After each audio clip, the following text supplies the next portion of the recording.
Hello everyone, welcome to Econ by Survivor economics में easy and exam oriented. आज की class में हम स्टार्ट करने वाले हैं हमारे ग्रेजुएशन के इकोनॉमिक्स।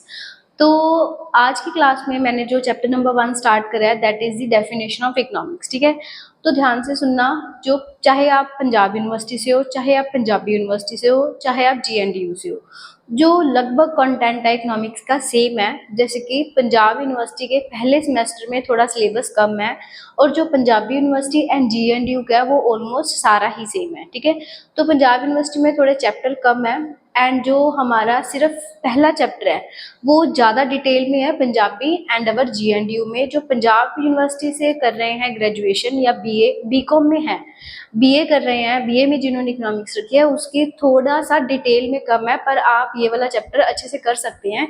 ये ऐसे नहीं है कि आपने इतना इतना ही करना है, क्योंकि अब आप ग्रेजुएशन में होगे तो आपको भी कुछ भी पूछ सकते हैं। ठीक है, तो डिटेल में ही हम सब कुछ करेंगे। चाहे एक क्लास में ना पूरा हो तो मैं ट्राई करूंगी एक ही चैप्टर की 2 से 3 क्लासेस करवाऊं, क्योंकि इसमें कंटेंट बहुत बहुत ज़्यादा डिटेल में है।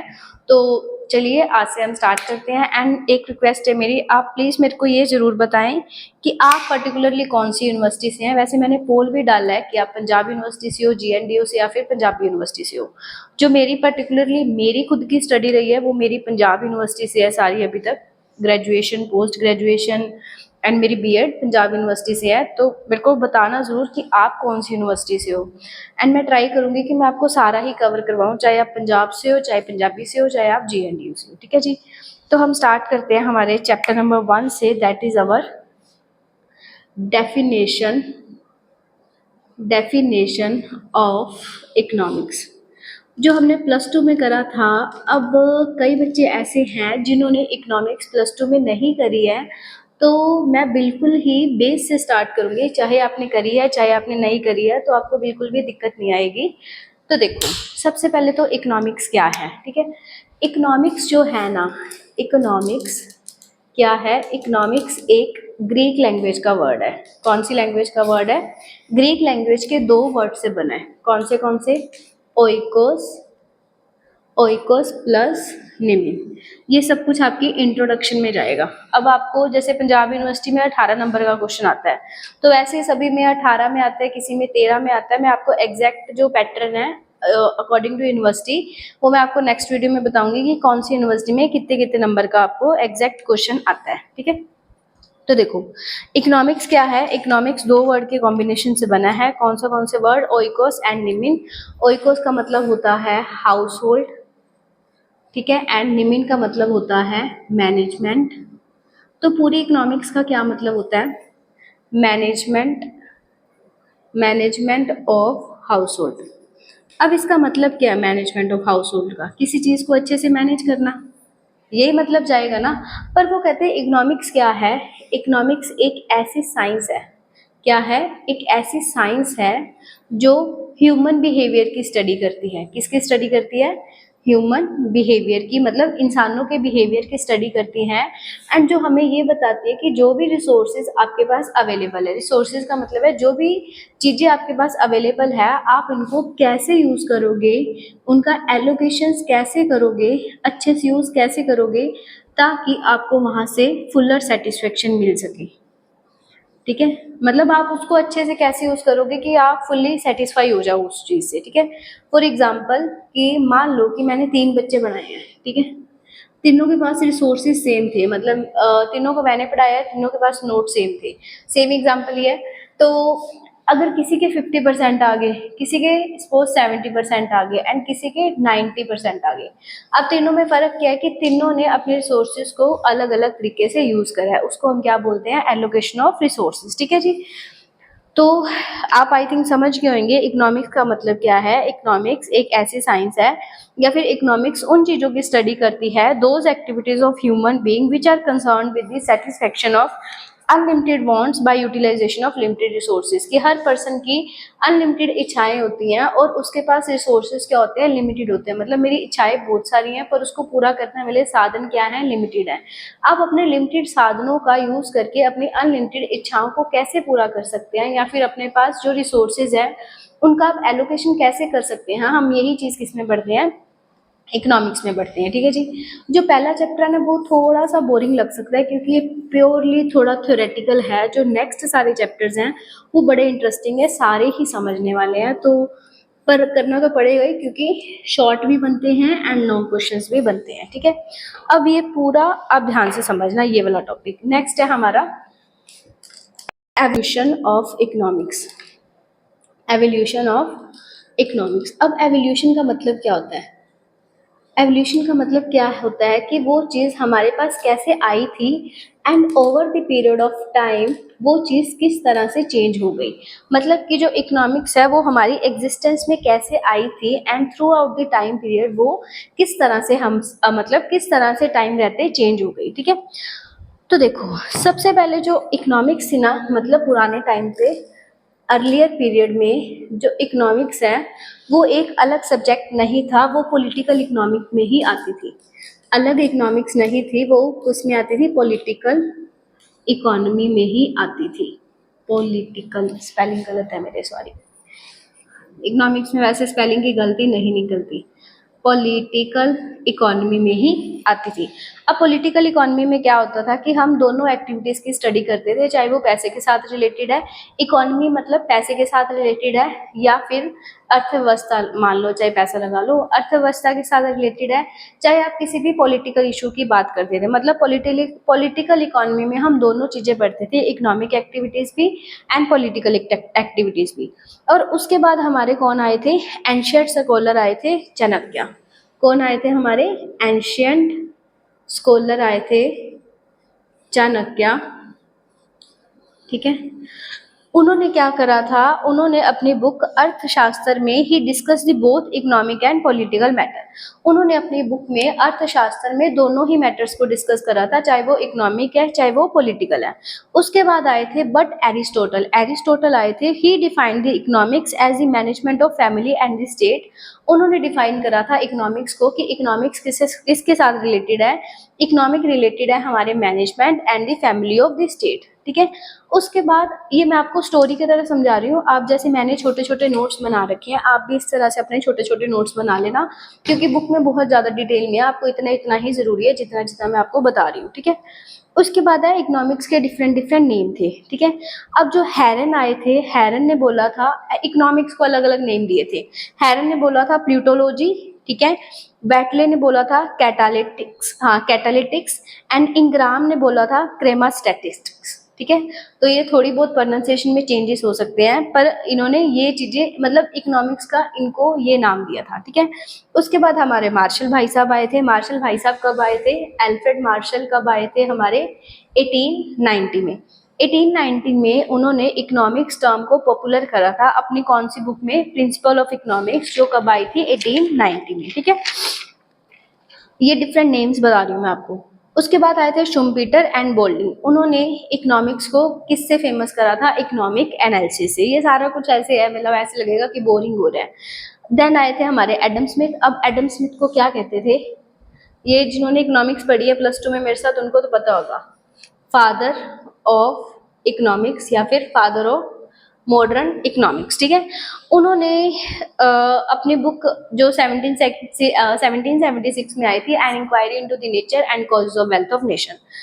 अब ध्यान से समझना, 4 तरह के हमारी डिवीजन हुई थी इकोनॉमिस्ट्स की। देखो सबसे पहले थी हमारी क्लासिकल आए थे, क्लासिकल इकोनॉमिस्ट। क्लासिकल इकोनॉमिस्ट का हमारा टाइम पीरियड रहा था 1776 से 1850 तक का। 1776 से 1850 तक का। उन्होंने क्लासिकल इकोनॉमिस्ट मेनली वो माने जाते हैं जिन्होंने एडम स्मिथ के आइडियाज को फॉलो करा था। ठीक है। इसमें आते हैं डेविड रिकार्डो, माल्थस एंड मिल। ठीक है। उसके बाद आए थे हमारे नियो क्लासिकल। कौन आए थे हमारे? Neo classical. अब नियो क्लासिकल हमारे आए थे 1850, 1850 टू 1930 का इनका टाइम पीरियड माना जाता है। एंड नियो क्लासिकल में थे मेन बलराज पिगू, और उन्होंने किस चीज़ की स्टडी करी थी? Marginal analysis to the study of economic problems. ठीक है। उसके बाद हम सबको ये पता है कि 1933 में इकोनॉमिक्स की डिवीजन हुई थी, और किसने करी थी? ये नाम तो आपने पहले सुना होगा, है ना? इन्होंने इकोनॉमिक्स की डिवीजन करी थी किसमें किसमें, माइक्रो में एंड मैक्रो में। अब माइक्रो किसके साथ डील करती थी, इंडिविजुअल दैट इज स्मॉल के साथ डील करती है, एंड मैक्रो किसके साथ डील करती थी, हमारी होल के साथ डील करती थी, मतलब बड़े के साथ डील करती थी। ठीक है, तो माइक्रो को क्या बोलते थे, income and employment theory, and macro को क्या बोलते थे, प्राइस थ्योरी, नहीं मैंने गलत बोल दिया, माइक्रो को बोलते थे प्राइस थ्योरी एंड मैक्रो को बोलते थे हमारी इनकम एंड एम्प्लॉयमेंट थ्योरी। ठीक है, उसके बाद हमारे आए केन्स भाई साहब, केन्जियन आए थे 1936 में और उनमें मेन थे जेएम केन्स। उसके बाद कौन से आए थे हमारे, केन्जियन 1936 में, that is our JM Keynes. ठीक है, और लास्ट में हमारा है पोस्ट केन्जियन। पोस्ट केन्जियन में हमारे कौन कौन आए थे, सैमुअल्सन, बोल्डिंग, और जो पोस्ट केन्जियन है ना वो मेनली केन्जियन के आइडियाज को ही जिन्होंने फॉलो करा था वो थे हमारे पोस्ट केन्जियन। एक बार मैं दोबारा से बता देती हूँ, पहले आई वो इकोनॉमिक्स पॉलिटिकल का ही सब्जेक्ट था, उसके बाद आए थे हमारे, कौन आए थे, चाणक्य, उन्होंने अपनी बुक में दोनों को ही मेंशन करा था। देन उसके बाद आए थे एरिस्टोटल, उसके बाद डिफरेंट डिफरेंट मैंने आपको इकोनॉमिक्स के नाम बताए, फिर थे क्लासिकल, क्लासिकल के बाद नियो क्लासिकल, नियो क्लासिकल के बाद डिवीजन ऑफ इकोनॉमिक्स, उसके बाद केन्जियन, एंड उसके बाद हमारे न्यू क्या थे, उसके बाद थे हमारे पोस्ट केन्जियन। ठीक है, ये मैंने हल्के हल्के आपके लिए नोट्स बनाए हैं कि अगर आपको मैं ट्राई करूंगी या तो ये टेलीग्राम चैनल पे पोस्ट कर दूंगी या फिर पोस्ट सेक्शन में डाल दूंगी। ठीक है, ये हमारा आपका दो टॉपिक कवर हो गए, सबसे पहले what is economics and then our definition of, then our evolution of economics. ठीक है, ये मैंने आपको प्रॉपर डिटेल में बता दिया कि जितना जितना आपको चाहिए था।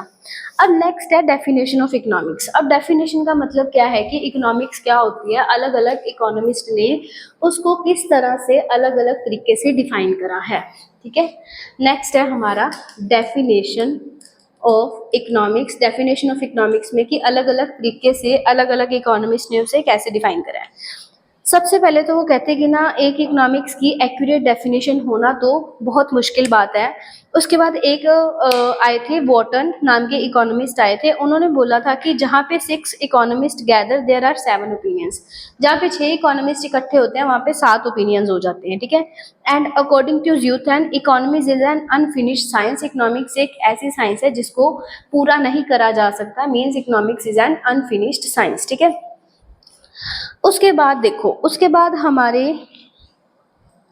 वो कहता है कि ना कई मॉडर्न इकोनॉमिस्ट के हिसाब से इकोनॉमिक्स क्या है, इकोनॉमिक्स एक ऐसी साइंस है जो कॉन्टिन्यूसली ग्रो ही कर रही है, ग्रोइंग कॉन्टिन्यूसली। ठीक है, अब मेनली अब उसके बाद और भी कई डेफिनेशंस थी, उन्होंने बोला कि there is no need of defining it, कि इसको कुछ भी डिफाइन करने की जरूरत नहीं है, बट मेजरली हम 3 डेफिनेशंस इसमें लेके चलते हैं, अपनी वही पुराने वाली 3 डेफिनेशंस हम लेके चलते हैं। एक चलते हैं वेल्थ की डेफिनेशन, उसके बाद है हमारी वेल्थ की डेफिनेशन, देन है हमारी मटेरियल वेलफेयर डेफिनेशन, एंड उसके बाद है हमारी स्कार्सिटी की डेफिनेशन।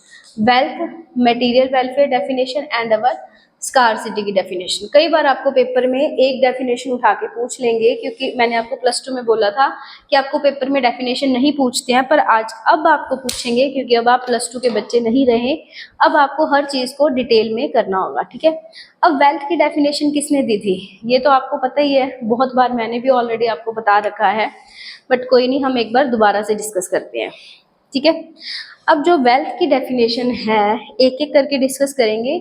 आज की क्लास थोड़ी सी छोटी रखेंगे क्योंकि एक ही क्लास में अगर मैंने सारा कुछ आपको करवा दिया तो आप बोर हो जाओगे, एंड अगर मेरे को इस क्लास के अच्छे इंटरेस्ट आए फिर ही हम इसको कंटिन्यू करेंगे, नहीं तो नहीं करेंगे। ठीक है, वेल्थ की डेफिनेशन किसने दी थी, एडम स्मिथ ने। एडम स्मिथ कौन था, मैंने अभी आपको बता के हटी हूँ, फादर ऑफ मॉडर्न इकोनॉमिक्स या फिर फादर ऑफ इकोनॉमिक्स। अब एडम स्मिथ था ना, एडम स्मिथ कहते थे कि ना इकोनॉमिक्स उन चीज़ों की स्टडी करती है, इकोनॉमिक्स हमें ये बताती है कि व्हाट इज़ वेल्थ, वेल्थ क्या है। ठीक है, या फिर हम वेल्थ को कैसे ग्रो कर सकते हैं, हम वेल्थ को कैसे बढ़ा सकते हैं for the development purpose.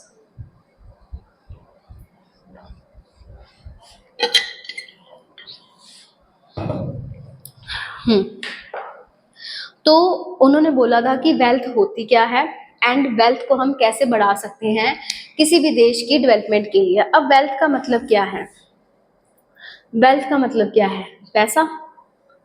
General भाषा में तो हम यही कहते हैं ना, वेल्थ पैसा है।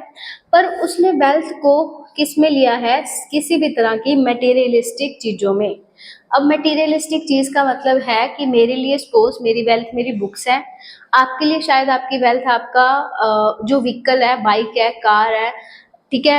आप किसी के लिए वेल्थ उसका टाइम हो सकता है, टाइम तो नहीं, वो नॉन मटेरियलिस्टिक में आ गया, मतलब कोई भी मटेरियलिस्टिक थिंग जिसको आप देख सकते हो, टच कर सकते हो, ठीक है।